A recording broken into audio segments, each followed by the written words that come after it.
College के बाहर पप्पू का एक स्नैक्स का सेंटर था। वो अपने स्नैक सेंटर पर पिज्जा भी फरोख्त करता था और मैगी भी। एक मैगी देना भाई। हाँ अभी देता हूँ। एक वेजिटेबल पिज्जा देना। एक्स्ट्रा चीज। हाँ एक्स्ट्रा चीज। वैसे तो पप्पू का स्नैक सेंटर ठीक ठाक चल रहा था, लेकिन क्योंकि वो एक कॉलेज था तो वहाँ आसपास कई और स्नैक्स के सेंटर थे। पप्पू हमेशा सोचा करता था कि कैसे वो अपने कारोबार में इजाफा करे। एक रोज उसका एक दोस्त उसकी दुकान पर आया। अरे पप्पू भाई, जरा हमें भी एक पिज्जा खिलाओ। हाँ हाँ अभी लो। मुझे कोई आम पिज्जा नहीं चाहिए। तो कैसा पिज्जा चाहिए तुमको? हमें अपने पिज्जा में सब कुछ चाहिए, सब्जी, पनीर और मैगी भी। क्या पिज्जा में मैगी? हाँ हाँ, तुम तो मुझसे वाकिफ हो।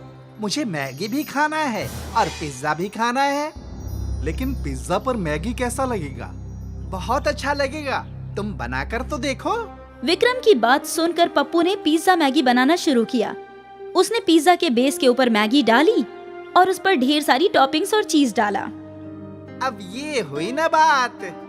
पप्पू ने ये मैगी पिज्जा ओवन में डाला और दोनों इंतजार करने लगे पिज्जा के पकने का। मैगी पिज्जा की खुशबू तो बहुत मस्त आ रही थी। वाह क्या खुशबू है। पप्पू ने कुछ देर बाद वो पिज्जा बाहर निकाला। मैगी पिज्जा दिखने में तो बेहद लजीज था। लाओ लाओ लाओ। पप्पू ने पिज्जा काटा और विक्रम को दिया। विक्रम ने पिज्जा चखा। वाह बहुत खूब, क्या जायका है। मैं नहीं कहता था कि कमाल होगा? कमाल, बेमिसाल। वाह वाह, इतना अच्छा है। हाँ भाई, तुम भी खाकर देखो।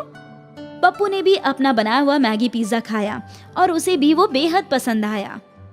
अरे भाई, ये तो एकदम नई डिश बन गई। विक्रम और पप्पू मैगी पिज्जा खा रहे थे, तभी वहाँ 3 खरीदार आए। अरे ये कौन सा पिज्जा है?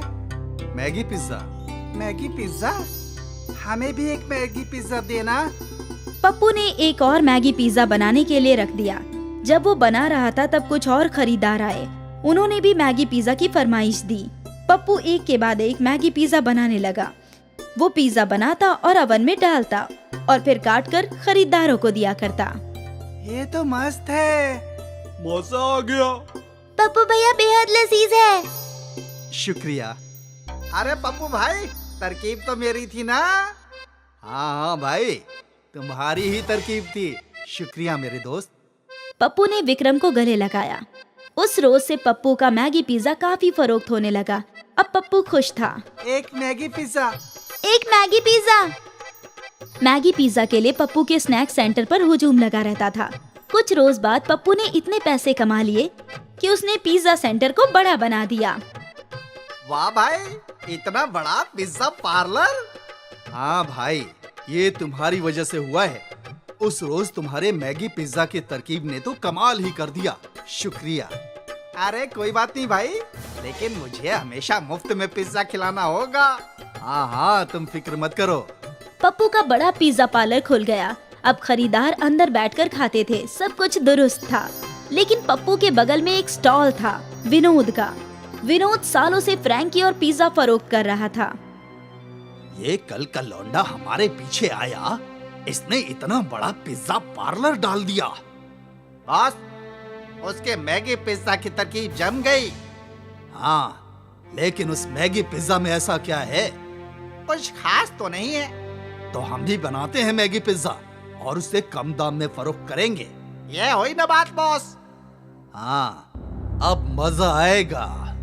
विनोद ने कम दाम में मैगी पिज्जा फरोख्त करने की तरकीब निकाली। वहाँ पप्पू के पिज्जा पार्लर में मैगी पिज्जा 100 रुपए का था। हम 80 रुपये में मैगी पिज्जा फरोख्त करेंगे। उस रोज विनोद ने अपने स्टॉल के बाहर तख्ती लगाई, मैगी पिज्जा 80 रुपए में। और कम दाम देखकर नौजवान विनोद के स्टॉल पर आए। एक मैगी पिज्जा देना।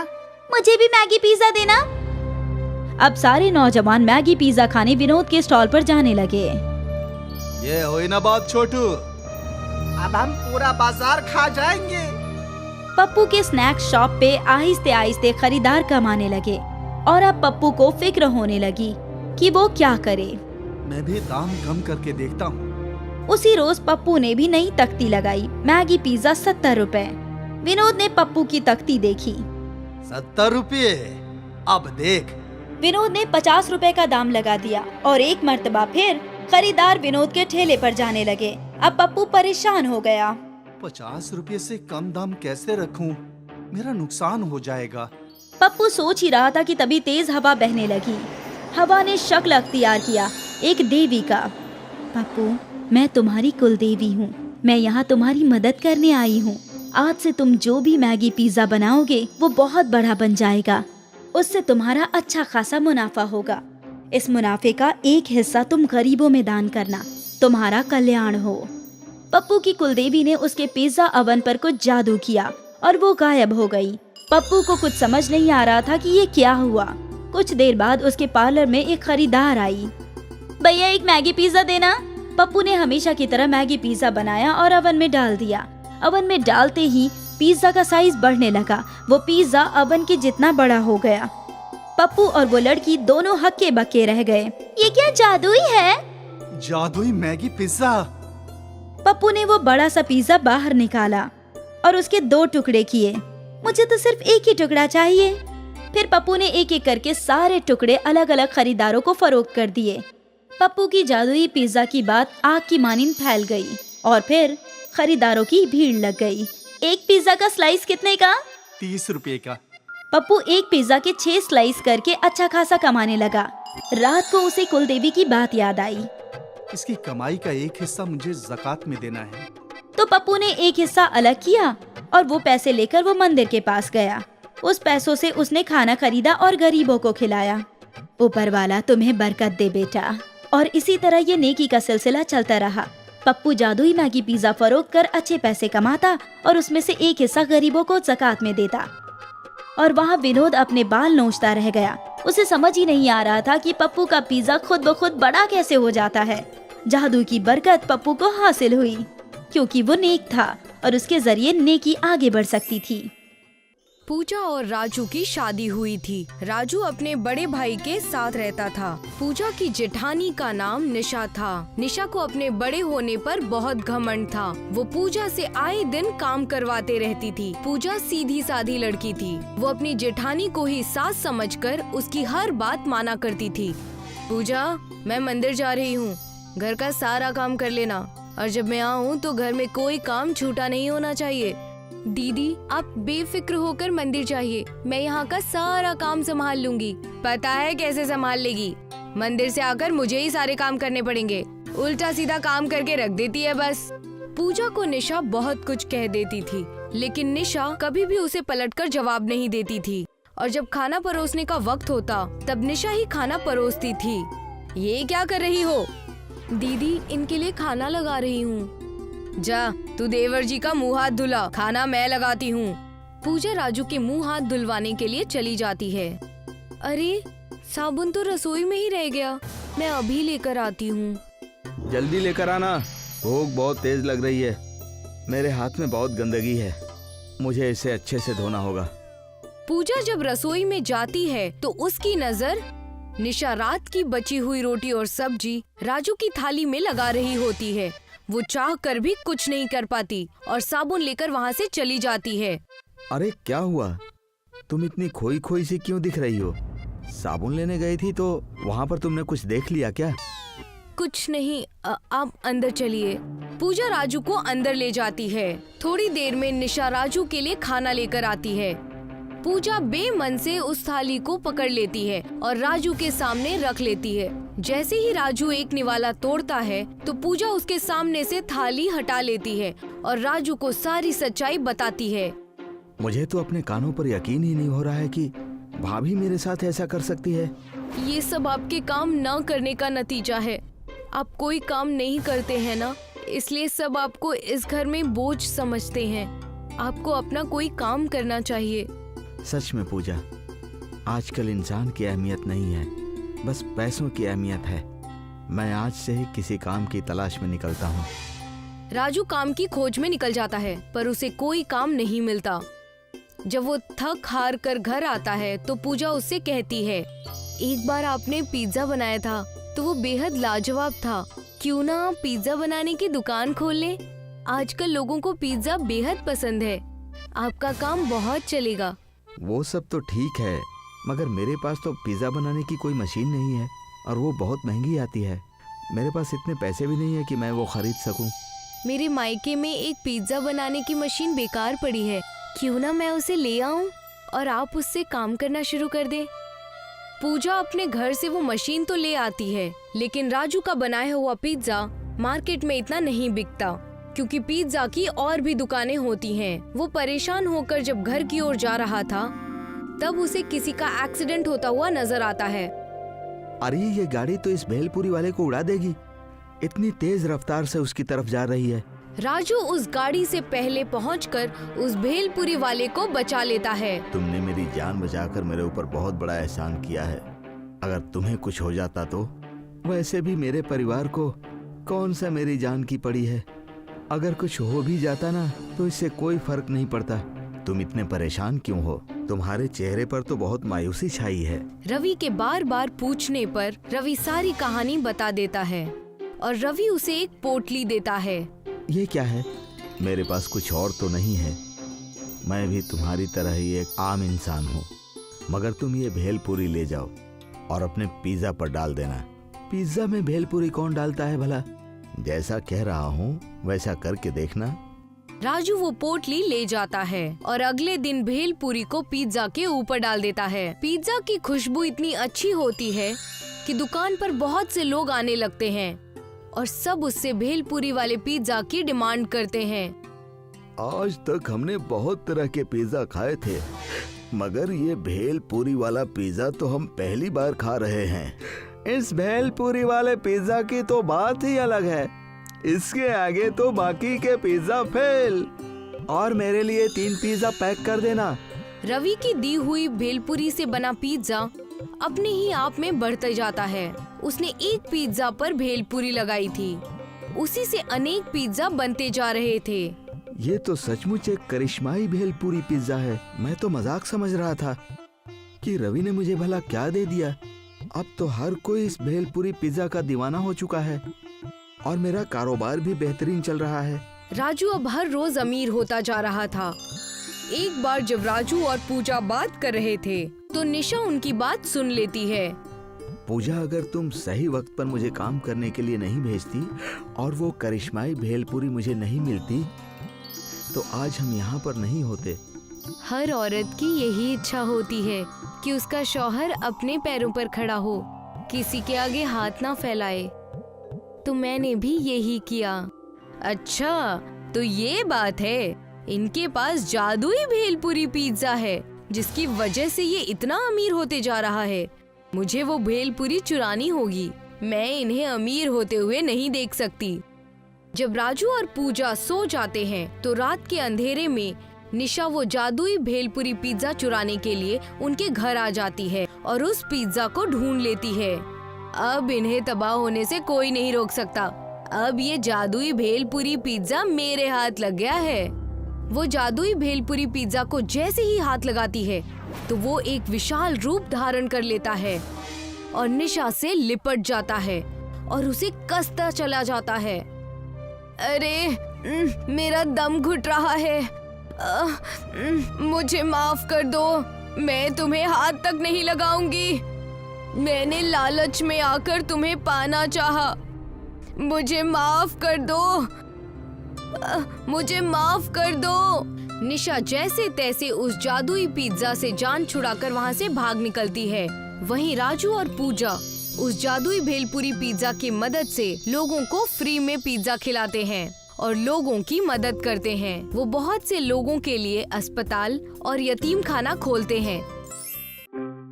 एक छोटा सा बच्चा रोड पर अखबार बेच रहा होता है। उसका नाम रमन होता है। आज की ताजा खबर, आज की ताजा खबर। वो जहाँ पर अखबार बेच रहा होता है वहाँ बहुत भीड़ होती है, पर रमन पर कोई भी गौर नहीं कर रहा होता। तभी विक्रम नाम का एक आदमी आता है और रमन से कहता है, अरे बेटा, अखबार दे दो। आज की ताजा खबर क्या है? इंडिया ने T20 वर्ल्ड कप जीता है। हमारे देश का नाम मशहूर हो गया है। अरे ये तो बहुत अच्छी बात है। तुम किस दर्जे में तालीम लेते हो? मैं स्कूल नहीं नहीं चाहता, अखबार ही बेचता हूँ। मैं कभी स्कूल नहीं गया। विक्रम को ये बात बेहद बुरी लगती है।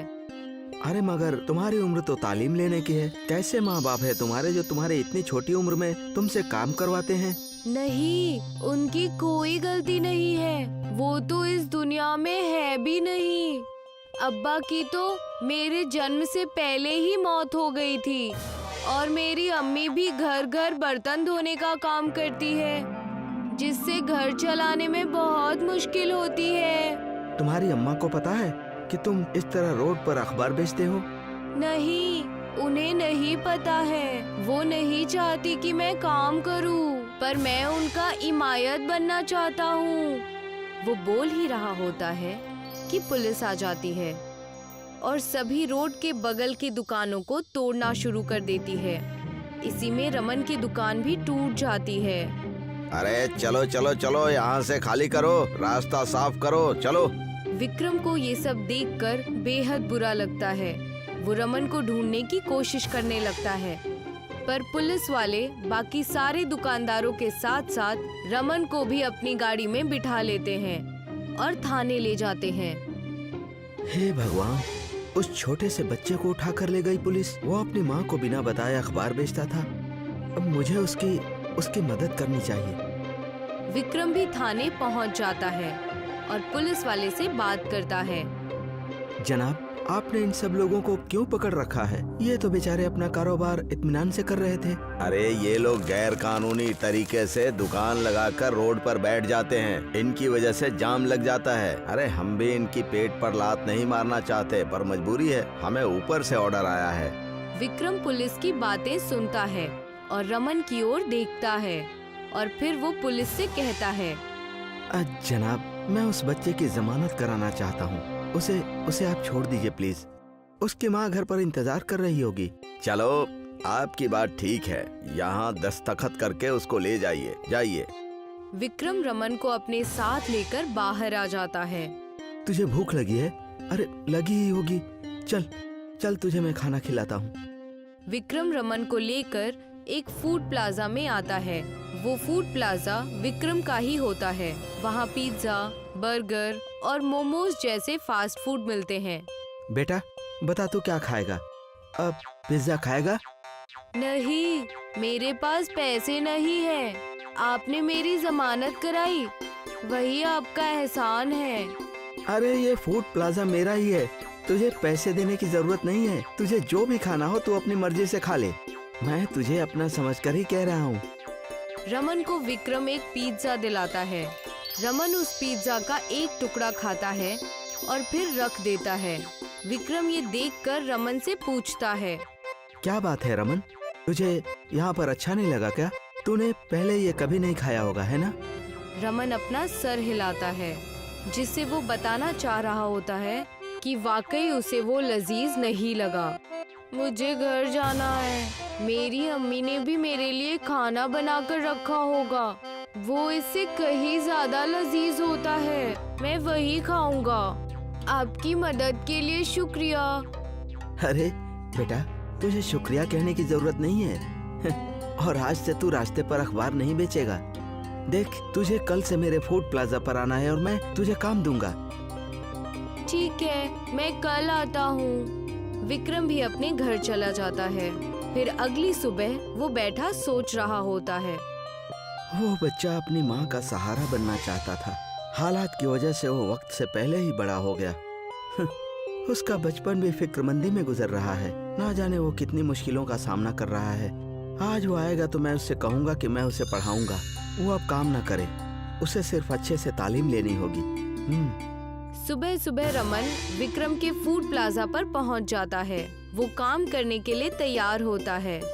विक्रम उसे जैसे ही बोलता है कि वो उसकी तालीम कराना चाहता है, तो वो कहता है, नहीं, मैं अपनी तालीम अपने दम पर करना चाहता हूँ। अगर आप मुझसे कुछ काम करवाओगे, मैं तभी आपकी मदद लूँगा। मैं भी आपकी मदद करना चाहता हूँ। अरे तू तो बहुत गैरतमंद है और ये बात बहुत अच्छी है। तो ठीक है, तो शाम को बावर्ची खाने में काम कर लेना और बचा हुआ खाना घर ले जाना, ठीक है? रमन ये मान लेता है और फूड प्लाजा पर काम करना चालू कर देता है। एक रात वो अकेले बैठकर बचा हुआ पिज्जा खा रहा होता है। तभी विक्रम वहाँ पर आ जाता है और उसकी नजर रमन के पिज्जा पर पड़ती है। रमन, तुझे तो ये पसंद नहीं था। ये तू उसके ऊपर क्या डालकर खा रहा है? अब तुझे ये कैसी लग रही है? हाँ? ये एक कस्टमर ने ऑर्डर करके छोड़ दिया था और मेरी अम्मी ने मुझे टिफिन में तरबूज काट कर दिए थे, तो मैंने उसी तरबूज को इस पिज्जा के ऊपर डाल दिया। अब मुझे ये खाने में बेहद लजीज लग रहा है। अब ये लाजवाब हो गया है। विक्रम को रमन की ये बात बहुत ही अलग और यूनिक लगती है। उसे यहाँ एक नए तरह की पिज्जा बनाने का आइडिया आता है। वो रात भर बैठकर उस आइडिया पर काम करता है और अगली सुबह तरबूज पिज्जा के नाम से एक नए तरह के पिज्जा का लॉन्च करता है। पिज्जा बेहद लाजवाब होता है और बहुत ही जल्द विक्रम की दुकान तरबूज पिज्जा के लिए मशहूर हो जाती है। दूर दूर से लोग विक्रम का तरबूज पिज्जा खाने आते हैं। विक्रम इन सब का श्रेय रमन को देता है। रमन, देखो तुम्हारा स्पेशल पिज्जा लोगों में कितना मशहूर हो गया है। तुमने ही मुझे तरबूज पिज्जा बनाने का आइडिया दिया है, इसलिए अब तुम्हें यहाँ पर काम करने की कोई जरूरत नहीं है। इस पिज्जा से मुझे जितनी भी आमदनी होगी वो सब मैं तुम्हारे नाम कर दूंगा, क्योंकि इसके असली हकदार तो तुम ही हो। आज से तुम सिर्फ पढ़ाई करोगे और हमारा नाम रोशन करोगे। ठीक है? जी भैया, ठीक है। इसके बाद रमन की तालीम भी अच्छे से हो जाती है और वो आगे चलकर जिंदगी में बेहद सफल होता है और वो अपनी अम्मी और विक्रम का नाम रोशन करता है।